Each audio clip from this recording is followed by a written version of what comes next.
My mother looked me in the eyes and said we never wanted you before shipping me off to boarding school the second my sister was born, but when I refused to return after graduation, she was furious. My parents never wanted a son, and I was not just an unwanted accident.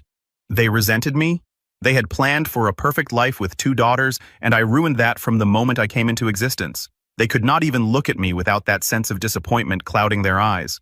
Maybe it was because I did not come out the way they had envisioned. Maybe they just never had the capacity to love me. Either way, I was their burden, the constant reminder of something that went wrong.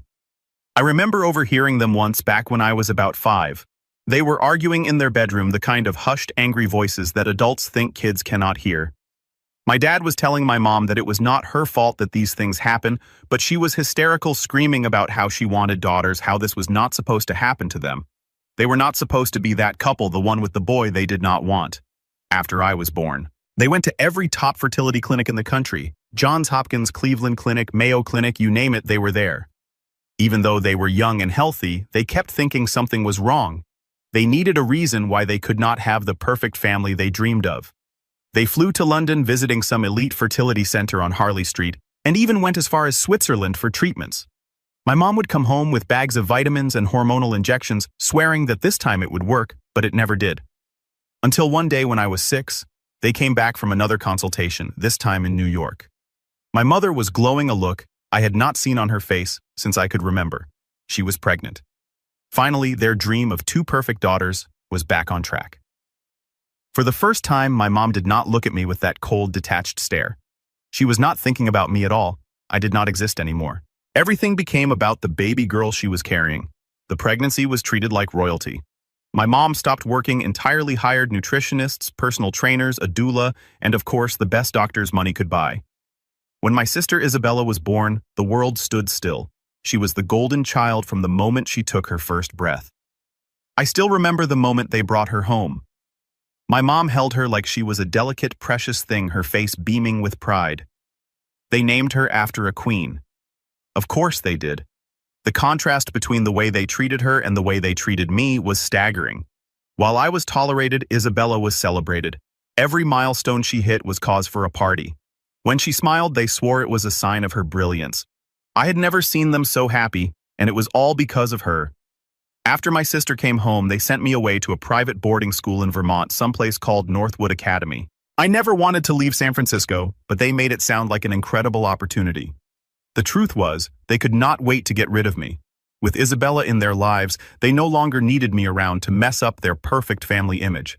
I was packed off like some unwanted luggage, shipped out of their lives and into a school full of strangers. Northwood was not just a boarding school.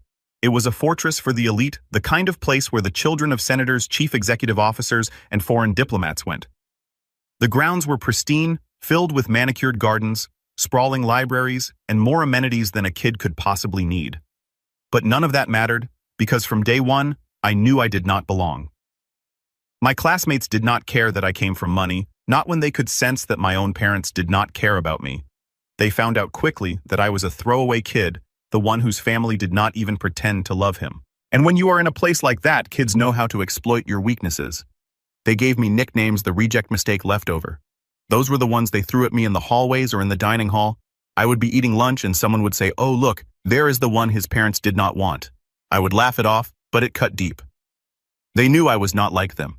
They had families who visited, who cared. No one ever came for me. As the years went on, my parents became more and more distant. They visited me maybe once a year, and even then it felt like an obligation. The visits were short, stiff affairs, where they would check in on my grades, lecture me on behavior, and then leave as quickly as they arrived. My mom would talk about how amazing Isabella was, how she was already excelling at ballet, how she was going to private tutors to be the best at everything, and I knew that every penny they spent on me was wasted in their eyes. I was not worth their time or their attention. The only person who ever seemed to care was my Uncle David. He was my dad's younger brother, and he worked in a factory in Oakland. He was not rich, nowhere near it. He did not live in a mansion or drive fancy cars, but he was the only person who ever showed up for me. He would visit me on the weekends when no one else did. He did not say much, but just knowing he was there made things bearable. He would take me out to eat or to see a baseball game, and for those few hours I could almost forget that I was the unwanted child. David worked at an automotive parts factory, managing a team of workers who made engines. His life was simple, but he seemed happy. Whenever I went to visit him, I envied that. He did not have the burden of trying to live up to some impossible standard. He was content with his life, with the small apartment he lived in and the group of friends he had. I think in a way he saw something of himself in me, the one who did not quite fit into the family mold. He would tell me stories about growing up, how he always felt overshadowed by my dad's success, how he was always expected to do more, be more, but he never quite measured up. I understood that feeling all too well. By the time I was a teenager, I had learned how to shut out the pain, the loneliness, the rejection. It all became background noise. I knew I was not going to be anyone's priority, so I stopped trying to be. I focused on school not because I wanted to, but because it was the only thing I had. I was not popular, I was not athletic, I was just there floating through each day, waiting for it to end. But no matter how much I tried to ignore it, the feeling of being unwanted always lingered. Even when I was surrounded by people, I felt alone. My parents had their perfect daughter, and I was just a reminder of a mistake they would rather forget. And so I drifted through the years caught between two worlds, the world of privilege and the world of isolation. I had everything money could buy, but none of it mattered when the people who were supposed to love me could not even stand to look at me. That is how I survived, not by living, but by enduring.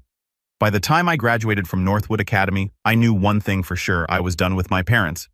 They may have paid for everything, and sure, they had the money to send me to the best schools, but emotionally they had abandoned me years ago. Financial support was all they ever gave me, and I was fine with that now. I did not need the love or approval anymore, just their money, and I was determined to use it to get as far away from them as possible.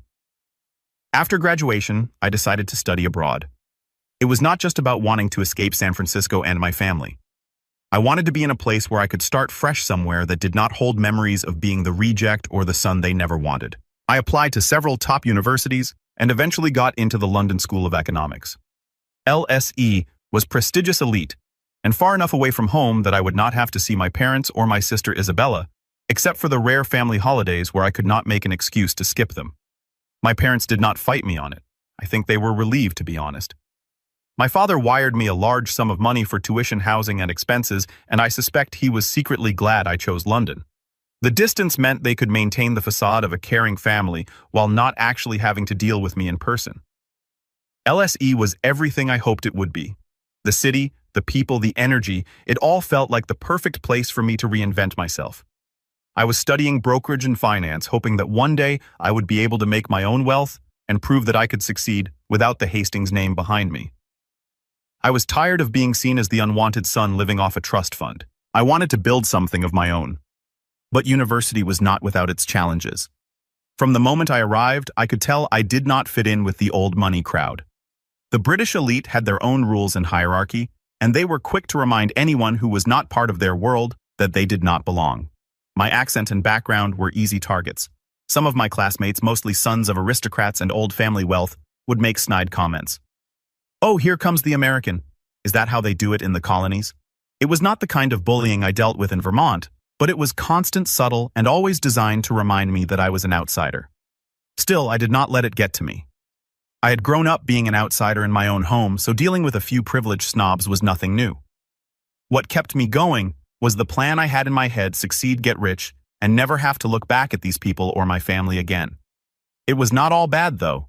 I met people who, like me, were there to carve out their own place in the world. One of those people was Tom, a guy from Toronto, who was studying the same thing I was: brokerage and financial markets. Tom and I hit it off immediately. He was not part of the British elite either, and we bonded over our shared experiences of feeling like outsiders. Tom was smart-driven and had a knack for seeing opportunities where others did not. We both knew we did not want to end up working for someone else our whole lives, so we started brainstorming ideas for our own brokerage firm. We spent our free time at the exclusive clubs where the wealthy and powerful gathered, places like the Civil Club and the Reform Club, places dripping with tradition and old money. We were not there to socialize. We were there to observe, learn, and make connections. We wanted to understand how the elite operated, how they moved their money, how they built their empires. It was not easy getting into these places.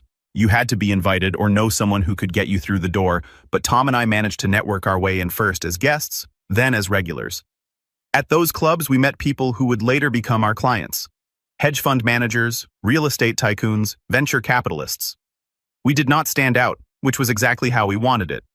We were there to learn the game and eventually to play it better than anyone else. In my final year, something happened that I did not expect. I met a girl, Emily. She was studying economics like me and was as driven and ambitious as I was. Emily was not from an elite family either. She was from a middle-class background in Manchester, and she understood the value of hard work. We clicked almost instantly. For the first time in a long time, I felt like I had found someone who saw me not as the unwanted son or the outsider, but just as me. Emily, Tom, and I spent our final year planning our future. We were going to open a brokerage firm in New York, where the real money was. The three of us saved every penny from our internship, scraping and saving, knowing that if we wanted to make this dream a reality, we would need capital.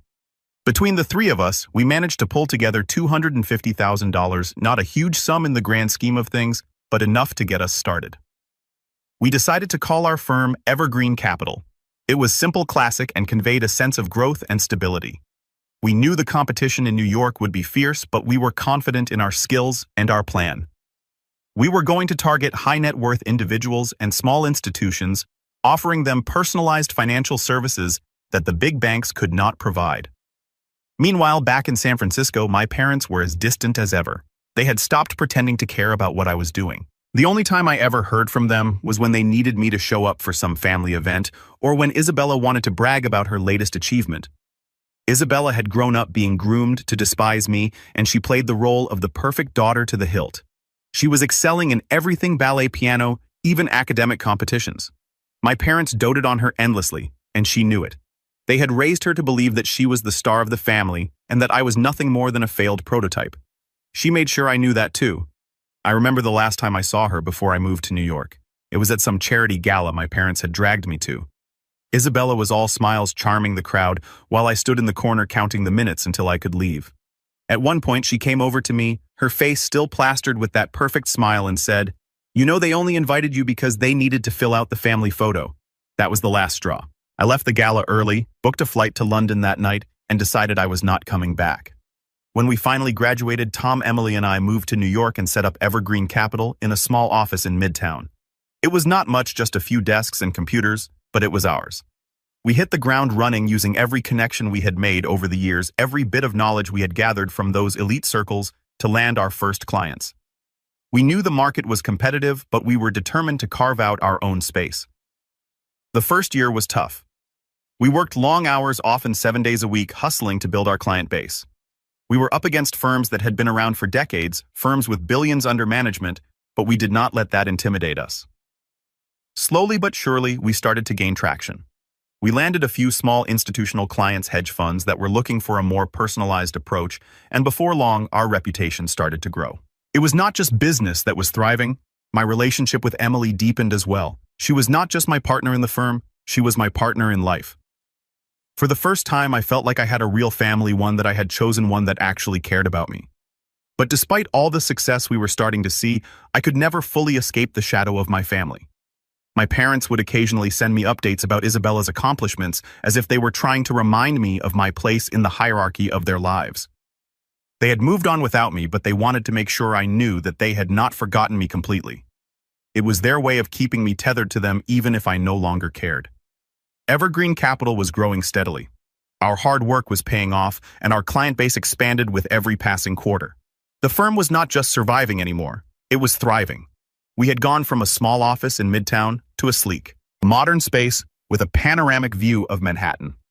It was surreal at times to look around and realize that we had built all of this from scratch, with no help from anyone but ourselves. Tom, Emily, and I had created something real, something that was ours, and I was proud of it. We were starting to land bigger clients, families with long-held fortunes, investment firms that needed fresh blood to manage their wealth, and even a few celebrities looking to diversify their portfolios. We were not the biggest firm in New York by any stretch, but we had carved out a niche for ourselves.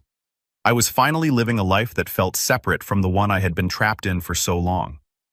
My parents were still distant, occasionally sending obligatory updates about Isabella's endless accomplishments, but I had stopped caring. They were ghosts from a past I had no interest in revisiting. I was focused on the future, on my firm, on my relationship with Emily, and on the plans we had to expand Evergreen Capital. But then everything started to unravel. It began with a phone call from my Uncle David. I had not spoken to him in a few weeks, which was not unusual. He was always busy, and I was caught up in my work. But when I picked up the phone, his voice sounded off. It was weaker than usual, like he was struggling just to get the words out. He brushed it off when I asked if he was okay, saying he was just tired from work, but something in the back of my mind told me that was not the whole story. A month later, I got another call. This time it was not David. It was someone from the factory where he worked telling me that my uncle had collapsed on the job and had been taken to the hospital. I dropped everything and flew to Oakland as fast as I could, hoping that it was just some minor issue. But when I arrived, I was told the truth. David had cancer stage 4. He had known for months, maybe longer, but he had not told anyone, not me. Not his coworkers, no one. He had been silently battling the illness, continuing to work at the factory, not wanting to be a burden on anyone. I felt a wave of guilt crash over me. I should have noticed something was wrong. I should have pushed him to tell me what was going on. But David had always been so independent, so private, that it did not surprise me he had kept this from me. By the time I arrived at the hospital, it was too late. David was unconscious, hooked up to machines that were keeping him alive. The doctors told me there was not much time left and that he had refused treatment for months, preferring to live his life the way he wanted to without hospitals and doctors telling him how long he had. I sat by his bedside holding his hand, wishing I could do something, anything to make things right. But in the end, there was nothing I could do. David passed away the next day, leaving me with a deep sense of loss and regret. The funeral was small, just a few of his friends and coworkers. My parents did not come, of course. They had not seen David in years, and I knew they would not have cared even if they had. But I was not thinking about them. I was thinking about how David had been the only person who ever showed me unconditional love, the only one who had been there for me when no one else was. Losing him felt like losing the last real connection I had to any kind of family. After the funeral, I found out that David had left everything he had to me. It was not much: his small apartment, some savings, and a few personal items. But it meant the world to me that he had thought of me even in his final days. It was not the money or the things that mattered. It was the fact that David had seen me as his family, something my parents never had. For a while, I tried to focus on work, pouring myself into Evergreen Capital to drown out the grief. But then came the next blow, something I had not seen coming at all. My mother, Caroline, had always been the mastermind in the family. My father, Christopher, was powerful in the business world, but my mother was the one who pulled the strings behind the scenes. She had this cold, calculating way about her that always unsettled me, even when I was a child, and now she had decided to use that against me. A few weeks after David's death, I received a letter from my parents' lawyer. It was a formal notice that they were contesting David's will. They were claiming that David had been mentally unfit when he wrote it, and that the assets he had left to me should rightfully go to them. At first, I could not believe it. My parents had never shown any interest in David or his life, and now they were trying to take away the one thing he had left me. It did not take long for the truth to come out. My mother had orchestrated the whole thing. She had convinced my father that David's assets should be theirs and that I did not deserve anything from him. She was using this as an opportunity to destroy me, as she had apparently told one of her friends. She saw me as a threat now, someone who had built a life without her, someone who had succeeded without needing her approval or her money, and in her twisted mind, I had to be punished for that. The legal battle that followed was brutal. My parents had the best lawyers money could buy, and they were not afraid to use every dirty trick in the book. They painted me as an ungrateful son who had abandoned his family, claiming that David had been manipulated into leaving his estate to me. It was all lies, of course, but in the world of legal battles, the truth often takes a backseat to who has the most resources. I fought back with Emily and Tom by my side. We hired our own legal team using some of the money we had saved from Evergreen Capital to cover the costs. It was not just about the money anymore, it was about principle. I was not going to let my parents take away the one thing David had left me, the one person who had ever truly cared about me. The fight dragged on for months, with both sides refusing to back down. At the same time, my parents started using their influence to try to sabotage Evergreen Capital. They began spreading rumors in the financial world, using their connections to cast doubt on our firm's legitimacy. It was underhanded and cruel, but it did not surprise me. This was exactly the kind of thing my mother would do. She wanted to see me fail, to see me crawling back to them for help, begging for forgiveness. But I was not going to give them that satisfaction. We doubled down, working even harder to prove ourselves in the market. Our clients stood by us, trusting that we would continue to provide the personalized service we had always promised. Slowly, we began to win back the confidence of the industry. And then, just when I thought things could not get worse, Isabella got involved. She had grown up with my parents' constant praise and adoration, molded into their perfect daughter, and now she was an extension of their hatred for me. She went on social media posting thinly veiled comments about family betrayal and how I had taken advantage of a sick relative. It was a public relations nightmare, and while people knew it was all lies, the damage to my reputation was real. I knew I had to fight back, not just in court, but in the public eye as well. We hired a public relations firm to help manage the fallout, working to get our side of the story out there. We did not stoop to their level. We did not spread lies or attack them publicly, but we made sure people knew the truth that my uncle had left his estate to me because I was the only family member who had ever been there for him. Through it all, Emily and Tom were my rocks. Emily especially was my anchor in the storm. She stood by me through the worst of it, never wavering, never doubting that we would come out on the other side stronger. We spent long nights in the office strategizing, planning our next moves both in the legal battle and in business. It was exhausting, draining in every possible way, but I knew I could not give up. After months of back and forth, we finally got our day in court. My parents and their legal team threw everything they had at us, but in the end, the judge ruled in my favor. David's will was upheld, and I was officially recognized as the rightful heir to his estate. It was not about the money, not really. It was about vindication. It was about standing up to my parents and proving that I was not the weak, unwanted child they had always believed me to be. But even though I had won the battle, I knew this was not the end. My parents were not going to disappear from my life no matter how much I wished they would. They were still out there, still plotting, still trying to find a way to take me down. And so, with the court case behind me and Evergreen Capital stronger than ever, I braced myself for whatever came next. Life after winning the court case felt like it should have been a victory, but instead, it felt like a reprieve, a moment to catch my breath before the next storm. There was no real relief. Sure, I had secured David's estate and my parents had been defeated publicly, but I knew them too well to think this was over. They had money, power, and influence, and they would not just let this go. I could feel it in my bones. There was more to come. But for a brief moment, I allowed myself to enjoy the success of Evergreen Capital. The firm was expanding, and despite the attempts my parents had made to smear our reputation, we were landing bigger clients and making waves in the financial world. We had managed to triple our client base in just under 2 years, and our assets under management had grown to nearly $500 million. Tom and I were in talks to open a second office in Chicago, and Emily was leading negotiations with a major European investment fund that could potentially bring in millions more in capital. Things were good, better than good, actually. We were on the verge of breaking into the upper echelons of the financial world, the very world I had once been so desperate to escape.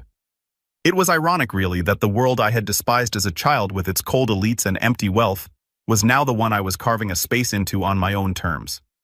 But this time, I was not the outsider. I was becoming one of them, but not in the way my parents had imagined. It was in the middle of all this growth, all this momentum, that the next blow came. It started with a phone call, but not the kind I had expected. The Securities and Exchange Commission was investigating Evergreen Capital. At first, I thought it was a mistake. We had been meticulous about compliance, especially after the nightmare with my parents. We had made sure every client, every account, every transaction was above board. Tom and I had hired the best compliance officers we could find, and we had regular audits to ensure everything was in order. There was no way we could be under investigation not legitimately. But the investigation was real and it was serious. The Securities and Exchange Commission had received an anonymous tip that Evergreen Capital had been involved in insider trading. The words hit me like a punch to the gut. Insider trading, that was a death sentence in our world. Even the hint of an accusation like that could ruin a firm, and we knew it. I immediately suspected my parents. It was their style, quiet, underhanded, using the power they held in the shadows to tear me down from within, and I was not wrong. As the investigation unfolded, it became clear that the tip had come from someone very close to my parents, a lawyer they had worked with for years. They had planted false information about one of our trades, claiming that we had acted on inside information from a tech company whose chief executive officer was a client of ours.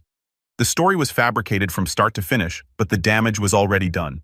The investigation dragged on for months, casting a dark cloud over everything we had built. Our clients began to get nervous. Some pulled their accounts, not wanting to be associated with a firm under investigation. Others hesitated to invest new capital with us, waiting to see how the situation would unfold. We were bleeding money, not because of anything we had done wrong, but because my parents had decided to destroy me in the one way they knew would hurt the most. Emily and Tom were incredible during this time. Emily, ever the optimist, kept reminding me that the truth would come out and that we would weather this storm. But it was not just the firm's reputation that was on the line, it was mine. The whispers started again. The same old rumors that had followed me for years, that I was the unwanted son, the black sheep of a powerful family, someone who was always destined to fail. My parents' influence was far-reaching, and their attempts to isolate me were working. Even some of my oldest connections in the industry started to distance themselves, unwilling to risk their own reputations by being associated with me. It was the same isolation I had felt as a child, only this time it was much worse. I was not just losing the respect of a few classmates or my family. I was on the verge of losing everything I had worked for. And then, just as things were at their lowest, the next blow came. My father's company, Hastings Financial Group, had suddenly announced a major expansion into the brokerage space. They were planning to open their own boutique firm directly competing with Evergreen Capital. It was a calculated move, perfectly timed to coincide with the Securities and Exchange Commission investigation. My father had seen the vulnerability and decided to strike. It was a masterstroke. Hastings Financial had the resources, the reputation, and the connections to steamroll us, and with the cloud of suspicion hanging over us, it was easy for them to poach clients. They positioned themselves as the clean alternative, the firm with impeccable credentials untouched by scandal. In a matter of weeks, they siphoned off several of our largest clients, offering them better deals and lower fees. I knew this was my mother's doing. My father did not care about brokerage. He had never shown any interest in this side of finance. But my mother had found a way to convince him that this was the path to destroying me. She was the real architect behind the attack, just as she had been in everything else, and she was succeeding. By this point, I was ready to fight back with everything I had. I was not going to roll over and let them take what I had built. We called in our legal team, but fighting Hastings Financial in court was a losing battle. They had deeper pockets, more influence, and the backing of a long-established brand, and the Securities and Exchange Commission investigation was still looming over us like a guillotine waiting to drop. Then something unexpected happened. In the middle of the chaos, Tom came to me with an idea, one that was risky, but if it worked, it could turn everything around. Tom had been quietly building connections with a new wave of tech entrepreneurs, many of them in the cryptocurrency space. These were people who did not care about old money, about the establishment, or about the traditional financial world. They were innovators, disruptors, and they were flush with cash. Tom had been working with one of these entrepreneurs, a young guy named Liam Harris, who had made billions of dollars in the cryptocurrency market. Liam was looking for a brokerage firm that could handle the volatility and unpredictability of his assets, and Evergreen Capital was perfectly positioned to offer the kind of personalized service he wanted. Tom's idea was simple: pivot the firm. Instead of trying to compete head-on with Hastings Financial and their traditional clients, we would focus on the future, on cryptocurrency financial technology, and the new wave of investors who did not play by the old rules. It was risky, no doubt about it. The cryptocurrency market was volatile, and most traditional firms steered clear of it because of the regulatory uncertainty, but we did not have a choice. If we stayed on the same path, we were finished. Emily was not sold at first. She was the cautious one, always focused on stability and long-term growth, but even she could see that we were running out of options. If we did not take a leap, Hastings Financial would crush us, and the Securities and Exchange Commission investigation would finish whatever was left. So we took the plunge. We rebranded Evergreen Capital as a forward-thinking, tech-savvy firm that specialized in high-growth, high-risk assets. We leaned into the chaos of the cryptocurrency market, offering tailored services to tech entrepreneurs, startup founders, and venture capitalists who were willing to take risks. It was a gamble, but it worked. Within months, we had secured several high-profile clients, including Liam Harris, whose wealth alone was enough to keep the firm afloat. The pivot paid off in ways I had not expected. Not only did we survive the attack from Hastings Financial, but we started to thrive in this new space. The Securities and Exchange Commission eventually cleared us of all charges, finding no evidence of insider trading. It had all been a setup, just as we had suspected, but by then we had already moved on, positioning ourselves as a leader in the new financial frontier. Hastings Financial had no foothold in the cryptocurrency world, and their attempts to compete with us fell flat. They were too stuck in their old ways, too focused on the traditional markets, and they could not keep up with the pace of innovation we had embraced. My parents were furious. They had tried everything, legal battles, public smears, corporate sabotage, but in the end, I had found a way to outmaneuver them, and not just survive, but succeed. They had underestimated me, just as they always had, and now they were left to watch as Evergreen Capital grew stronger than ever. But the victory was not just about the business. It was about proving to myself that I did not need them, that I had never needed them. Everything I had built on my own, and no amount of money, power, or influence could take that away from me. For the first time in my life, I felt free.